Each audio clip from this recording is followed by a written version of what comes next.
Well, yes, indeed. We're focusing our attention now on the forthcoming World Economic Forum for Africa, which will be holding in Abuja.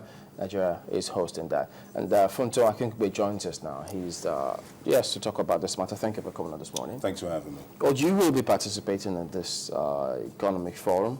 And then, of course, one will always ask, in the light of this security situation we've got in our hands, are we still able to, or will we experience some sort of challenge? And how do you suggest we overcome this foreign direct investment ahead of this scenario? Well, put it this way, what is happening right now in Nigeria, it's unfortunate. But in other countries, it's happened before. I mean, you look at the UK, for example, when they had their own IRRA-related issue, commerce still continued. So whether we like it or not, it's a situation that we as a country have to get over one way or the other. Now, looking at the whole essence of the World Economic Forum, at the end of the day, it's a focus on Africa in terms of how to encourage foreign direct investment into African countries. Well, from the perspective that we're going to be participating is looking at the human resource aspect of it. That when you look at a country like Nigeria, are we fit for purpose in that respect in terms of human resource capacity building in African countries? Do we have the right skills for the right jobs in Nigeria? Because you now have a situation whereby universities are churning out so-called certified degree holders in Nigeria. But the issue at this point in time is that, are they fit for purpose? Because, for example, I attended a conference that was yesterday, educational conference that was in Lagos. One was held in Abuja, that was a couple of days before. Okay. And the focus was, okay, fine, foreign universities coming into Nigeria to sell the opportunity of schooling outside the country. And I did an analysis. I did ask some questions. I said, fine, how many Nigerians actually go out every year to study outside the country? We're looking at roughly 17,000 Nigerians a year going out. Now, that's 17,000 school fees. When I worked it out, we're looking at best part of, say, just over £1 billion. That's capital flight out of the country. Now, for me, that's a major issue. And that could actually stay in the country? That could stay in the country. Now, the government has a position whereby universities, foreign universities, are now allowed to, should I say, set up universities locally in Nigeria. Now, whether we like it or not, what that has proven to us is that Nigerians are prepared to pay top dollar for good education. So why mitigate against that? You should encourage that, because whether we like it or not, that money that is leaving the shores of Nigeria is not only the money leaving the shores of Nigeria. The calculation I gave you was just purely on fees.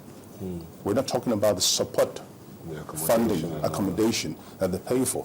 And also the businesses around them that actually still make money on the back of that as well. So we're talking about, give or take, we're looking at best part of maybe 1.5 billion naira, 1.5 billion pounds worth of business opportunity that Nigeria is filtering away. So the thoughts just come.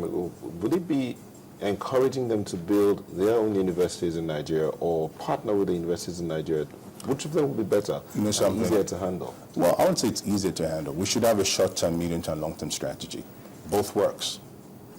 You can either set up locally or partner with a local institution. It really doesn't make any difference. The whole idea is promoting good education in Nigeria. Because we'll give an example. Okay, some of these universities will come down now. As far as I'm concerned, there's a lot of vanilla courses being sold to Nigerians. When I say vanilla courses, we see them all the time. I was invited to give a presentation in one of the universities outside in England. And the courses that the kids were studying, I'm saying to myself, you can't get a job with this.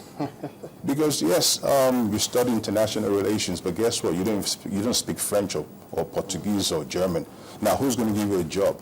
The best job you can hope to do is flipping burgers at McDonald's or something like that. Let's be frank with ourselves. Because with a country like Nigeria, Nigeria needs certain skill sets that can help move the economy forward. It's simple as that. There are loads of jobs in Nigeria. I will say that. The question is that we have a situation whereby unknown people are what you call unemployable. That's where the issue is. Not unemployment, unemployable. Because you're studying what the market doesn't need. There's an overproduction of certain skill set that the market doesn't need. Now, for example, we're looking at the power sector. Power sector, major sector in Nigeria. But you ask yourself, how many players in the power sector at this point in time? Right now, there's a capacity that needs to be built within that power sector. We're looking at the so-called oil and gas sector in Nigeria. Oil and gas sector in Nigeria, most of the players are foreigners in terms of upstream. Every Nigerian wants to work in the oil and gas sector, but guess what? Downstream. That means administrative skills. We don't need that. What we need is people with the right skills who can work upstream, simple as that. And there are loads of opportunities there. It's just that you don't have enough players there. Now, you have all these universities coming into the country. I don't have a problem with you coming in, but sell courses that people can actually, at the end of the day, they can be gainfully employed. It's all about that at the end of the day.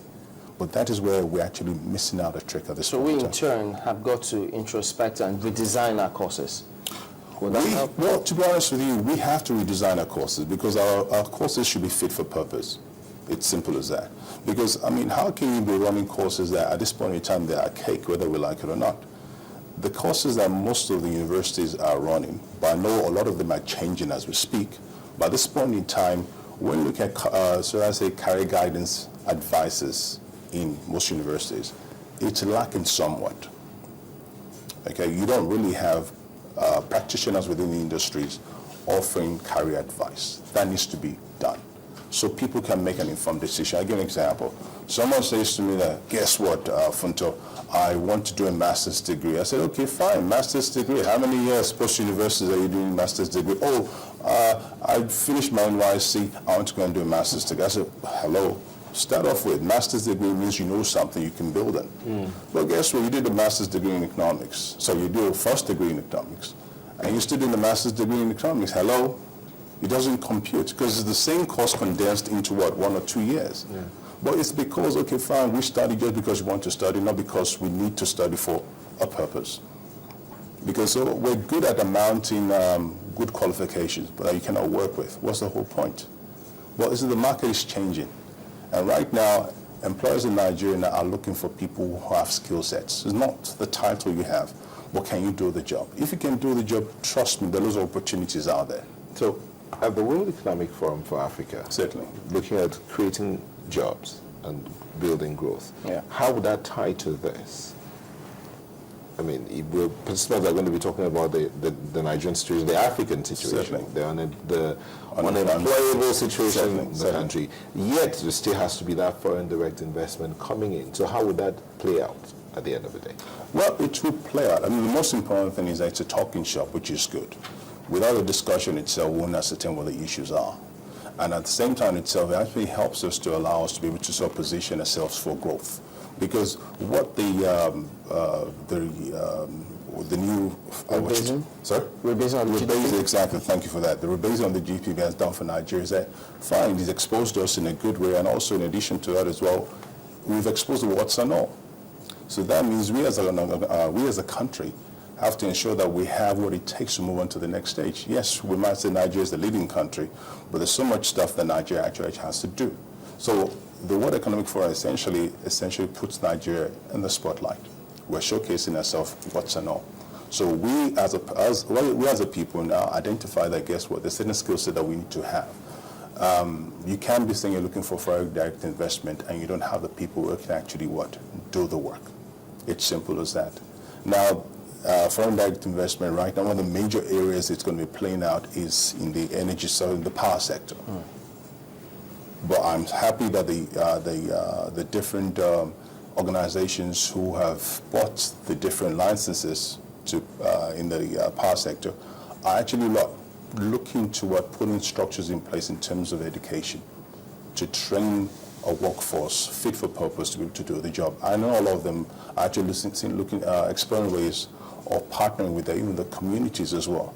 So we have a situation whereby you don't have to go and bring the skills from outside, you train the skills from the area. Exactly, so that way you're creating jobs locally and localizing the jobs in itself. And also when you localize the job, you localize the wealth, which is actually what we're all about. Because clearly